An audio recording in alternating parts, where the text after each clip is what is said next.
বাসর ঘরে বউ সেজে বসে আছে সুন্দরী মেয়ে রোমানা। রোমানার আজ নতুন বিয়ে হয়েছে। আজ তার বাসর রাত। বাসর রাতে স্বামীর জন্য বসে বসে অপেক্ষা করছে কখন তার স্বামী তার কাছে আসবে আর কখন সে তার স্বামীকে কাছে পাবে। মনে অনেক স্বপ্ন নিয়ে বসে রয়েছে কখন রোমানার স্বপ্ন পূরণ হবে। তারপর রোমানার বর বাহার ঘরের ভেতরে চলে আসলো। ঘরে ঢুকেই দরজা লাগিয়ে দিল। দরজা লাগানোর পর রোমানার বুক কেঁপে উঠল, কারণ বাসর রাতে আজ কিছু হতে চলেছে।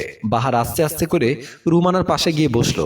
বাহার রোমানার কাছে গিয়ে একটা হাসি দিয়ে বলল, আমার জন্য তুমি অনেক সময় ধরে অপেক্ষা করছো। রুমানা বলল, অপেক্ষার ফল অনেক মিষ্টি হয়। বাহার বলল, অপেক্ষা যখন করেছি তাহলে ভালো কিছুই পাবো। রুমানা বলল, হ্যাঁ ঠিক ধরেছেন, আজ আপনি ভালো কিছুই পেতে যাচ্ছেন। বাহার বলল, তোমার মুখখানা একটু দেখাবে না? রুমানা বলল, আমার মুখ দেখলে আপনি জ্ঞান হারিয়ে ফেলবেন। বাহার বলল, আমি জানি তুমি অনেক সুন্দরী। সুন্দরী মেয়েকে দেখলে সবাই জ্ঞান হারিয়ে ফেলে। আমিও তোমাকে দেখে জ্ঞান হারিয়ে ফেলতে চাই। রুমানা বলল, তাহলে আপনি দেখে ফেলুন। এ কথা বলে রুমানা মাথার ঘুমটা সরিয়ে দিল। ঘুমটা সরানোর পর বাহার রুমানার দিকে হা করে তাকিয়ে রইল। বাহার বলল, তুই এখানে কি করে আসলি? রোমানা বলল, আমাকে বিয়ে করে তুমি এই বাড়িতে নিয়ে এসেছো, তাই আমি বউ হয়ে বাড়িতে এসেছি। আসলে বাহার আর রোমানা দুজন দুজনকে আগে থেকে চিনত। বাহার রোমানাকে কখনোই বিয়ে করতে চায়নি, তাই বাহার রোমানাকে বাসর ঘরে দেখে অবাক হয়ে গিয়েছে।